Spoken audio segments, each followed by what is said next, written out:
예, 우리가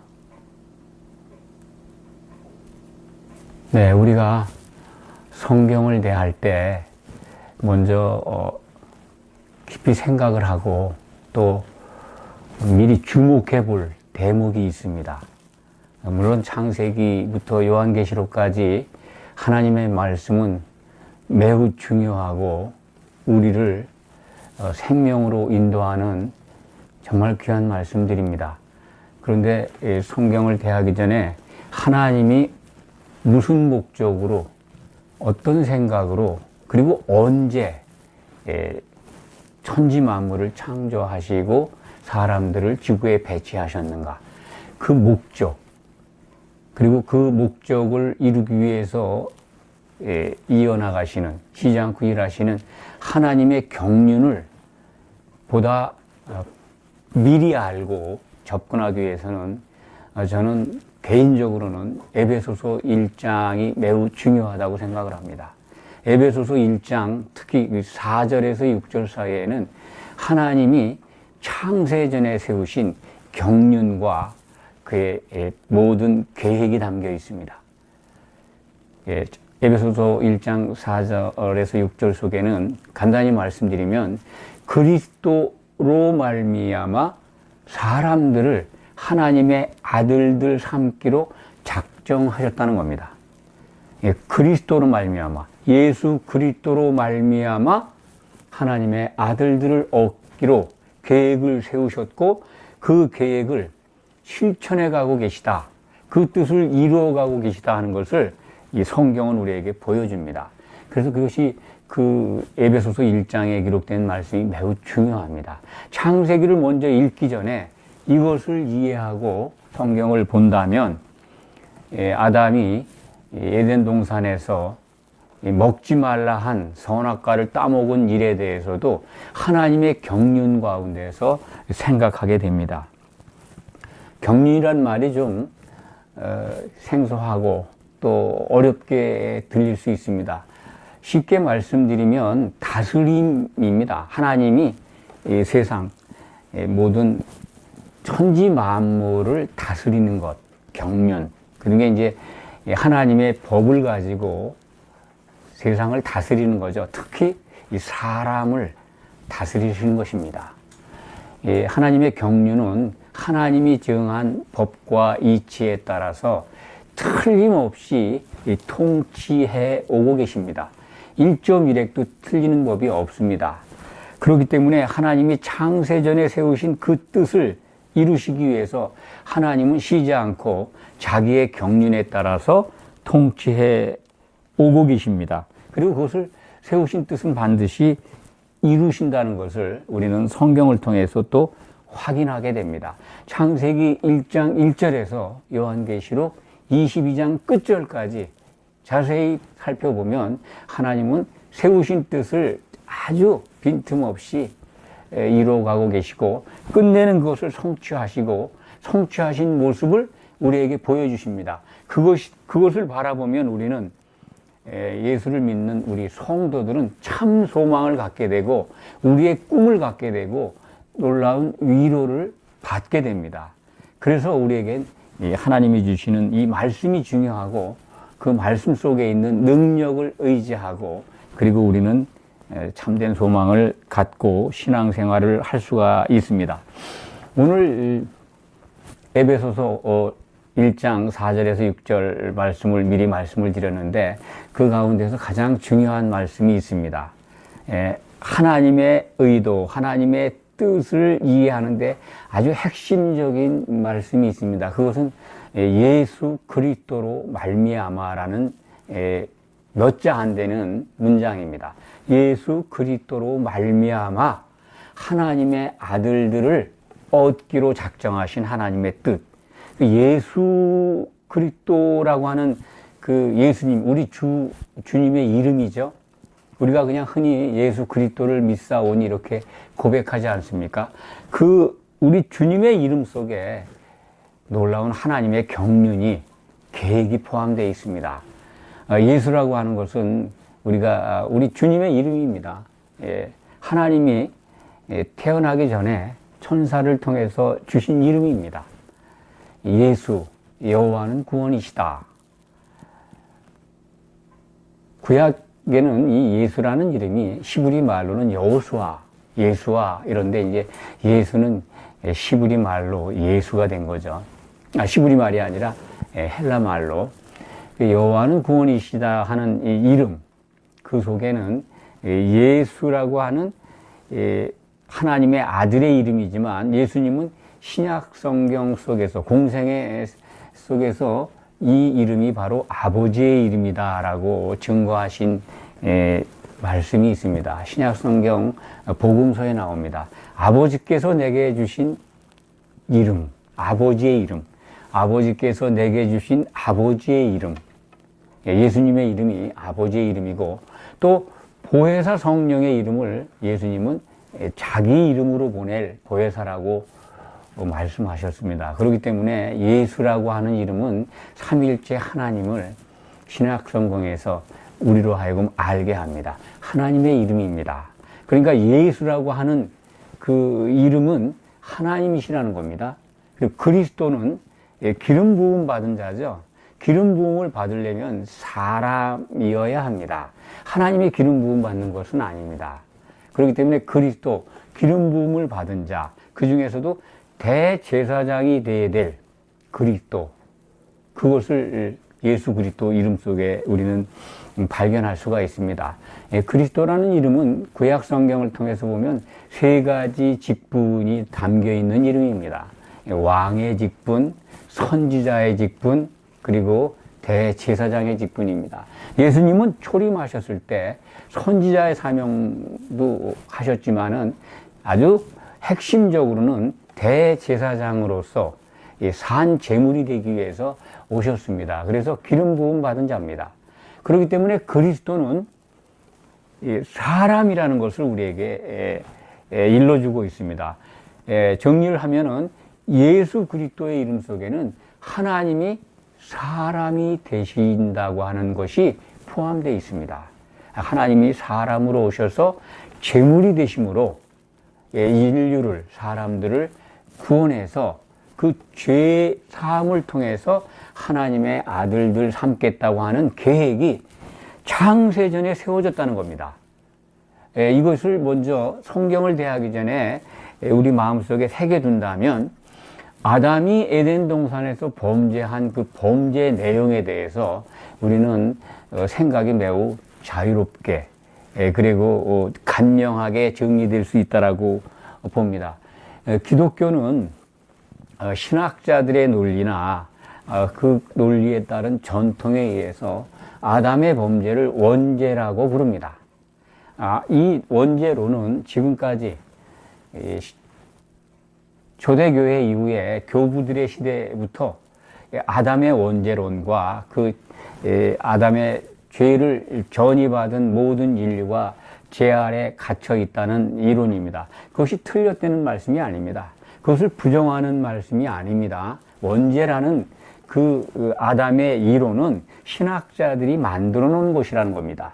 하나님이 창세전에 세우신 뜻을 우리가 이해한다면 그 부분을 우리는 좀 폭넓게 이해할 수 있을 겁니다.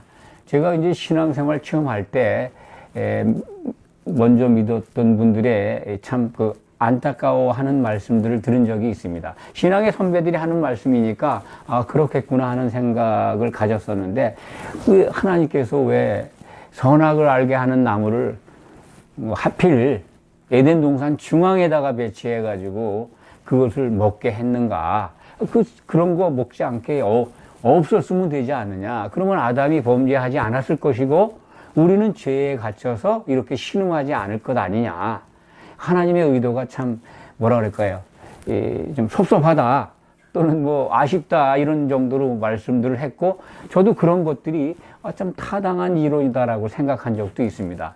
그런데 오늘 지금 에베소서 1장 4절에서 6절 말씀을 설명을 드렸는데 하나님이 그리스도가 되신다는 계획을 가지고 하나님의 아들들을 삼기로 작정을 하셨다는 겁니다. 그렇다면 그리스도가 되신다고 하는 것은 사람들이 죄에 갇히게 된다는 걸 전제하는 것 아니겠습니까? 사람들은 에덴 동산, 아담과 하와는 에덴 동산에 배치한 선악을 아는 지식의 나무의 열매를 안 먹을 수가 없는 겁니다. 언젠가는 먹게 돼 있는 겁니다. 그것은 하나님의 넓은 의미의 아주 원대한 경륜 가운데 있는 겁니다. 포함되어 있는 겁니다. 사람이 타락하지 않을 수가 있었을까요? 그러면 인간은 하나님의 경륜 가운데서 벗어날지도 모릅니다. 사람이 하나님의 아들들로 신의 경지에 들어가는 일이 없었을 것입니다. 하나님의 가족이 되는 일이 있을 수가 없습니다. 왜냐하면 사람은 흙으로 빚어졌기 때문에 그렇습니다. 이것을 우리가 이해하고 받아들인다면 사람들이 만든 신학적 논리, 사람의 논리죠. 그리고 그것들이 만든 전통, 그걸 가지고 뭐 싸우고 맞느니 안 맞느니 그런데 휩쓸리지 않을 겁니다. 성경은 아담을 그렇게 원죄를 짓고 인류를 모든 죄 아래 가두게 했는데 성경은 아담이 오실자의 모형이라고 합니다. 오실자의 표상이라는 겁니다. 오실자 그러면 재림하실 예수님을 지칭하는 겁니다. 로마서 5장 14절에 기록이 되어 있습니다. 아담이 오실자의 모형이라는 거예요. 이 장가들로 오시는, 신랑으로 오시는, 심판주로 오시는 우리 주님의 모형이 아담이라는 겁니다.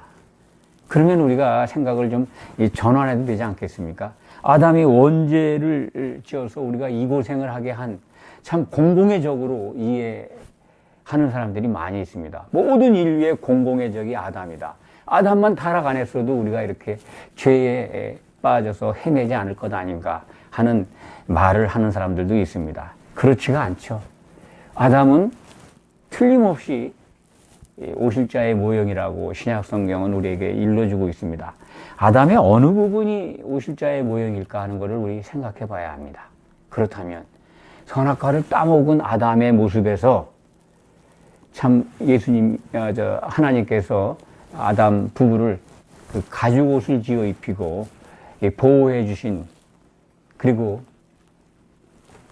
하나님의 그 말씀과 조치를 보고서 살았다 하고 외친 아담과 하와의 믿음, 이런 것들을 생각할 때 우리는 아담의 어떤 부분이 오실자의 모형으로 우리가 받아들여야 하는 것을 생각해 볼 필요가 있습니다. 먼저 아담은 하와를 이 아내로 주신 하나님의 의도를 생각하고 있습니다. 아내가 선악을 알게 하는 나무의 열매를 따서 먹고 자기에게 주었을 때 아담은 생각을 합니다. 원문에는 그것을 받았을 때 바로 먹은 것이 아니라 그리고 나서라고 하는 접속사가 있습니다. 창세기 3장 우리가 본문으로 읽은 6절에 그런 대목이 나오죠. 그 열매를 따먹고, 여자가 그 열매를 따먹고 자기와 함께 있는 남편에게도 주매. 그리고 나서 접속사가 있습니다. 그도 먹은지라. 생각을 했다는 흔적이 있습니다. 아내가 선악을 아는 그 지식의 나무를 따서 먹고 남편에게 주었는데, 그리고 나서 그 받아가지고 아담은 생각을 했습니다. 그 생각을 한 내용이 바로 뭘까요? 그것이 바로 창세기 2장 24절에 있는 말씀일 거라고 저는 생각을 합니다. 그것이 바로 제가 읽어드리면, 이러므로 남자가 부모를 떠나 그의 아내와 합하여 둘이 한 몸을 이루도록 하겠다. 하나님의 강력한 의지의 표명입니다. 하나님이 아담에게 하신 약속입니다. 이 일만큼은 내가 반드시 하겠다. 아담은 그 약속을 생각했을 겁니다. 무엇과 비교해서 생각했을까요? 창세기 2장 17절에 말씀입니다. 선악을 알게 하는 나무의 열매는 먹지 말라. 내가 먹는 날에는 반드시 죽으리라 하는 계명. 이걸 먹으면 이 선악을 알게 하는 나무의 열매를 받아들고 이걸 먹지 말라고 하는 하나님의 계명과 또 하나님이 자기에게 주신 여자가 건네준 이 선악과를 먹으면 죽는다는 그 계명과 하나님이 자기에게 주신 여자와 한 몸을 이루게 하시겠다고 하는 하나님의 약속 사이에서 많은 고민을 했을 거라고 봅니다. 짧은 시간이지만 계명과 약속 사이에 아담은 고민을 했습니다. 이것을 먹으면 하나님과 떨어지는 죽음에 이르는 것이고, 안 먹자니 하나님이 약속하신 그 약속을 부인하는 것이 되고, 그런 고민인 겁니다. 그러니까 약속과 계명 사이에서 아담의 고민은 우리를 찾을 수가 있습니다. 예수님께서 십자가를 앞두고 기도하신 내용을 이 대목에서 우리는 한번 생각해 볼 필요가 있습니다. 누가복음 22장 42절의 말씀 속에 아버지여, 아버지께서 원하시거든 내게서 이 잔을 옮겨달라고 기도하십니다. 아버지의 뜻이거든 제가 이 잔을, 예수님이 마셔야 될 잔이 있죠. 그것을 옮겨달라고 간청하십니다. 그런데 내 뜻대로 말고 아버지의 뜻대로 되기를 원하옵나이다라고 기도하십니다. 그때 참으로 예수님의 기도 때 겟세마네 기도고 대제사장의 기도라고 합니다. 땀방울이 핏방울이 되도록 기도하셨습니다. 천사들이 하늘에서 내려와서 도왔다라고 하는 기록도 있습니다. 그 예수님이 기도하신 그 내용 속에 예수님이 받아야 될 잔이 뭘까요? 그 잔이 뭡니까? 그 잔에 담겨 있는 게 뭡니까? 그것이 바로 인간의 죄입니다.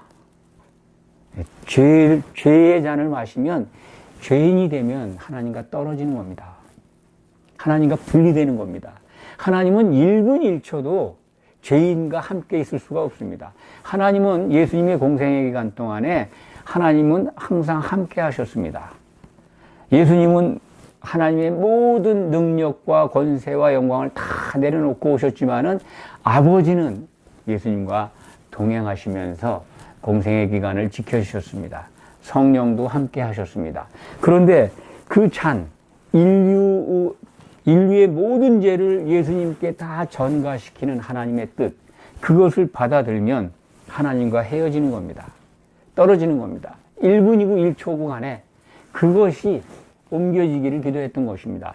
죄인이 돼야 하나님의 뜻이 이루어지기 때문에, 그래서 예수님은 내 뜻대로 마옵시고 아버지의 뜻대로 이루어지기를 기도하신 겁니다. 이 아담은 이걸 먹으면 죄를 먹게 되는 것이고 하나님과 떨어지는 것인데, 하나님의 약속인 한 몸을 이루게 하겠다고 하는 그 약속을 바라본 겁니다.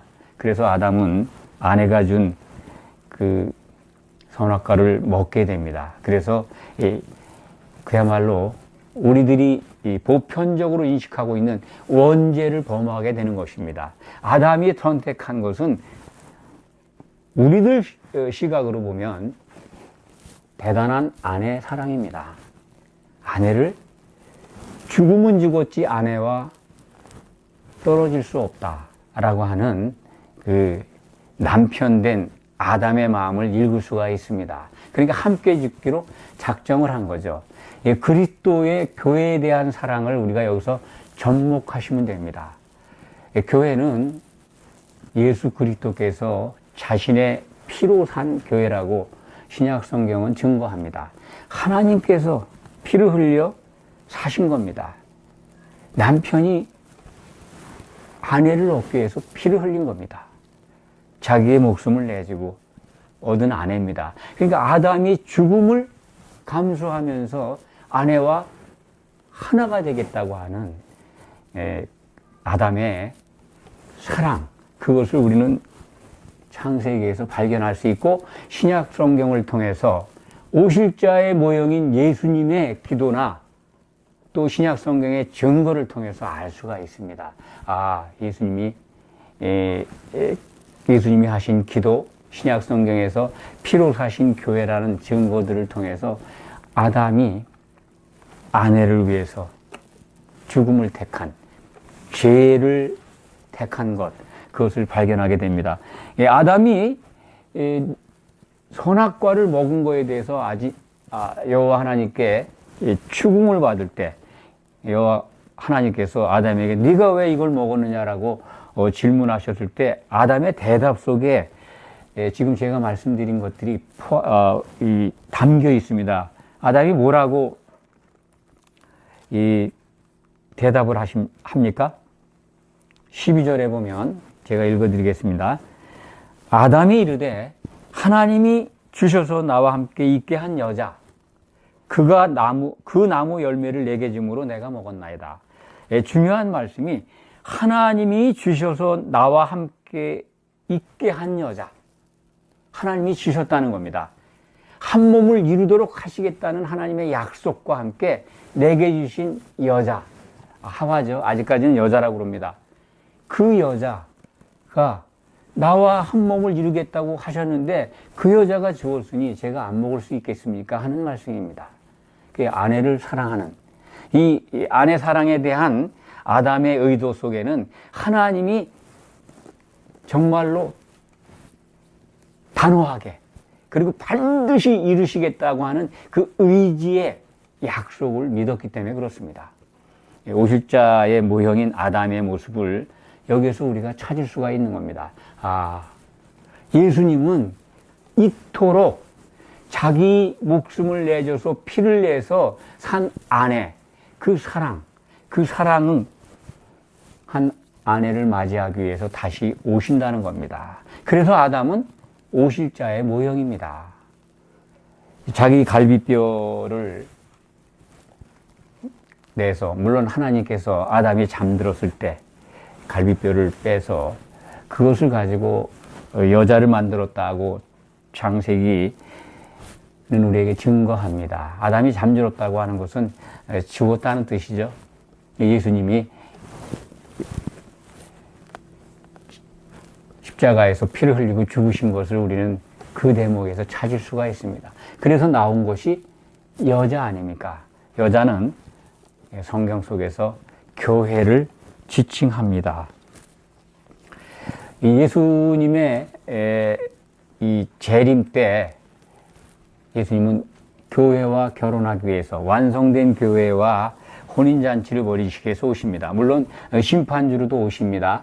이 교회의 구성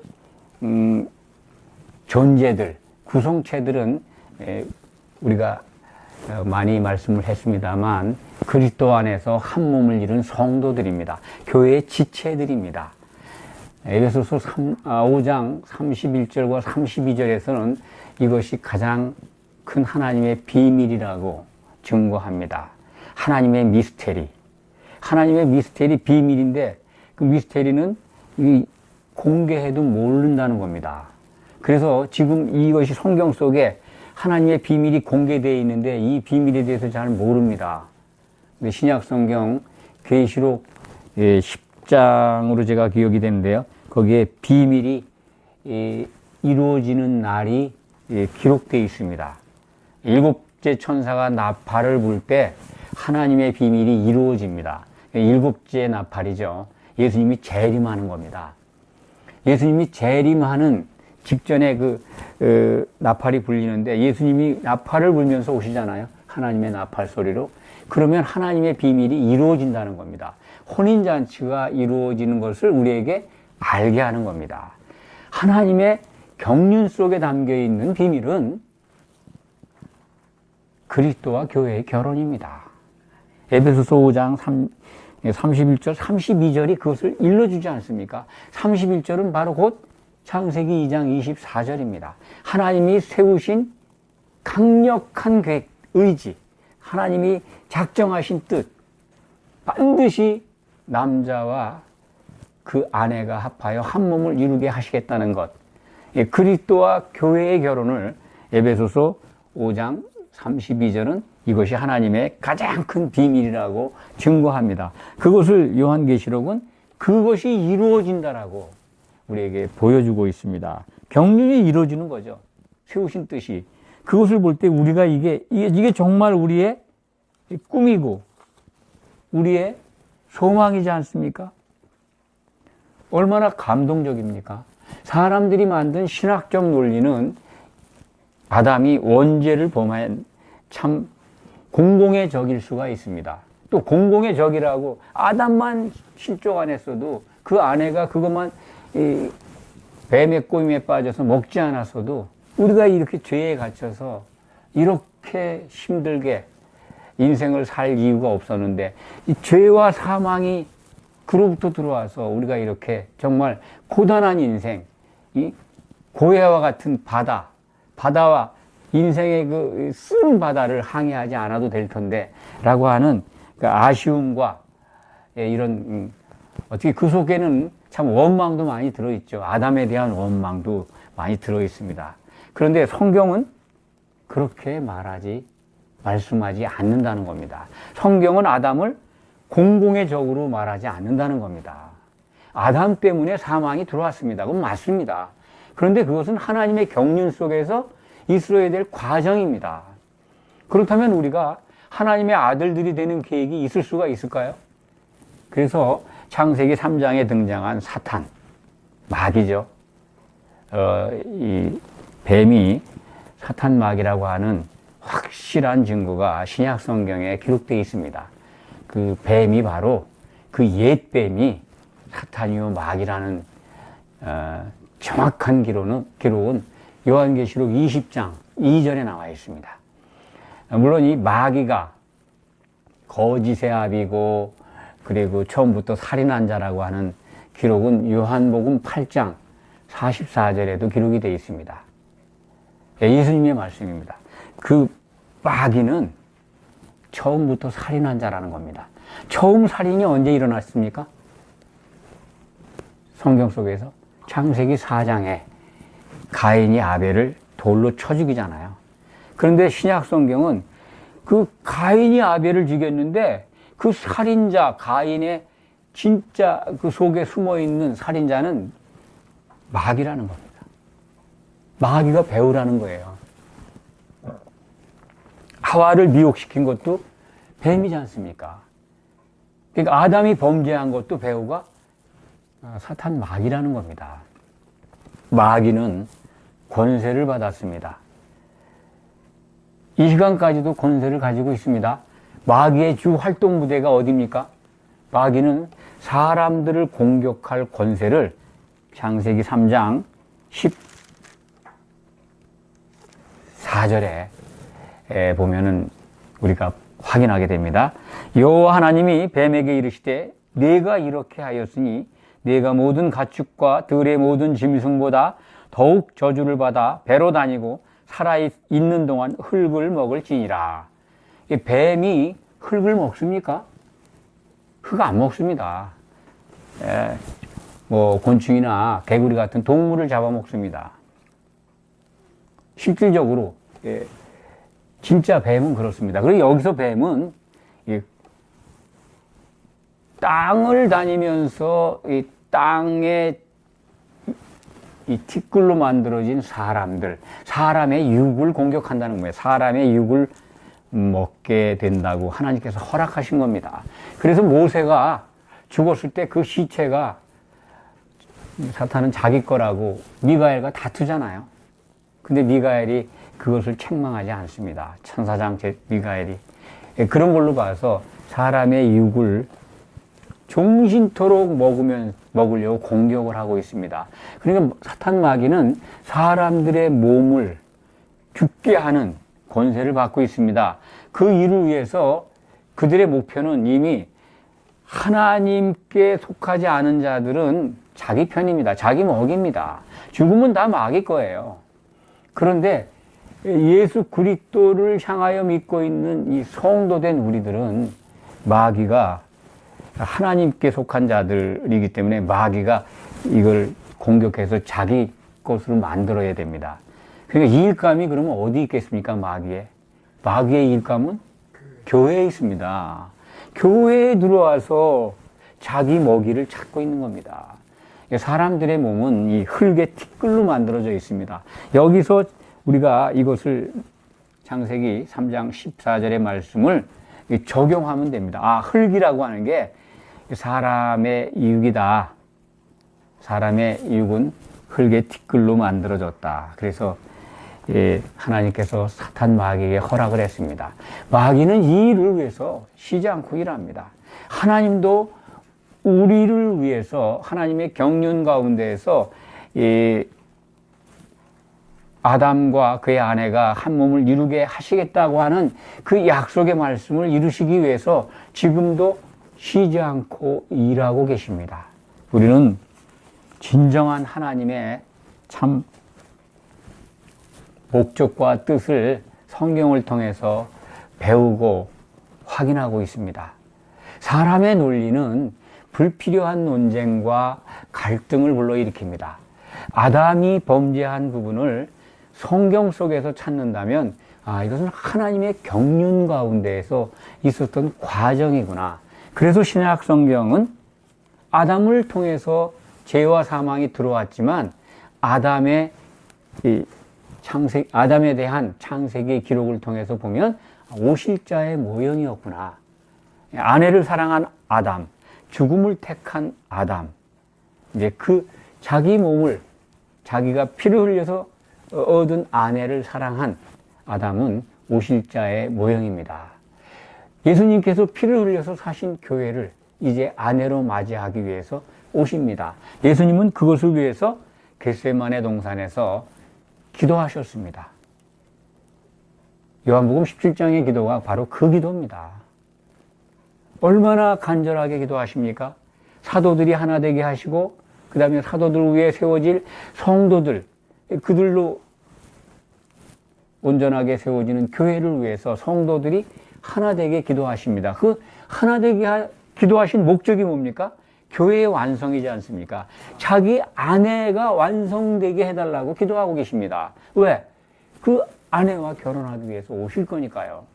그래서 요한복음 17장 기도는 참 아담이 아내를 위해서 고민하고 기도한 그 흔적을 발견하게 되는 겁니다. 그래서 신약 성경은 오실자의 모형이라고 우리에게 가르쳐주고 있는 겁니다. 우리는 오늘 말씀을 통해서 진정한 소망을 찾을 수가 있습니다. 예수님은 반드시 다시 오신다 하시는 것이고 예수님은 오실 때 우리를 맞이할 것이라는 겁니다. 그렇다면 예수님이 오실 때 심판하시는 그 심판 기준에 대해서 우리는 또 한 번 생각해야 합니다. 예수님은 우리에게 사도들을 통해서 신약 성경을 주셨습니다. 예수님의 말씀을 우리가 기억한다면 우리는 사도들의 말을 들어야 합니다. 사도들의 말을 듣고 주님을 믿을 자들을 위해서 예수님은 기도하셨습니다. 그렇기 때문에 우리는 반드시 신약 성경을 면밀하게 아주 작은 것까지 다 샅샅이 이렇게 읽으면서 주목해 보면서 대우해야 합니다. 그래야 실족하지 않습니다. 그리스도의 심판 때가 마태복음 25장에 기록이 되어 있는데 예수님께서 염소와 양을 가르신 다음에 내게 한 것과 내게 안 한 것을 그 심판대 앞에 있는 양과 염소에게 설명하십니다. 그때 예수님 옆에 앉은 자들이 대속 판사들이 그리스도의 심판대에 판결하는 자들이 사도들입니다. 근데 사도들을 가리켜서 내 형제라고 부르시면서 이 형제들 가운데 지극히 작은 자 하나에게 한 것이 내게 한 것이고 그 작은 자 하나에게 안 한 것이 내게 안 한 것이라고 하십니다. 그 작은 자, 큰 자가 뭡니까? 그것은 저는 이렇게 생각합니다.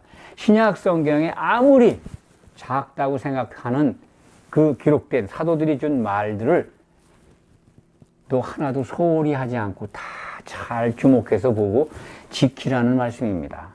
신약 성경에 기록되어 있는 모든 것들을 면밀히 살피고 주목해서 보고 그 뜻을 헤아리고 지키라는 말씀입니다. 그렇지 않으면 그 자리에서 내게 안 한 거라는 예수님께서 내게 하지 않은 것에 대한 기준이 뭡니까? 신약 성경을 잘 대우하지 않았다.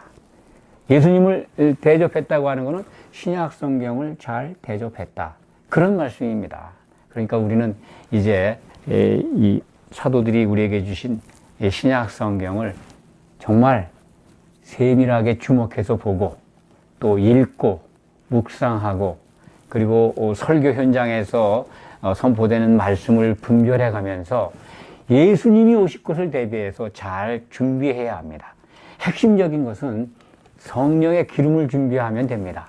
그럼 모든 것을 다 이루어갈 수가 있습니다. 우리가 성령 안에 있으면서 그 성령이 주시는 그 성령의 물을, 기름을 벌컥 마신다면, 성도들이 함께 마신다면 예수님의 몸에서 떨어져 나갈 일은 없다. 이것이 우리가 주목해야 될, 그리고 확신해야 될 믿음입니다. 믿음의 내용입니다.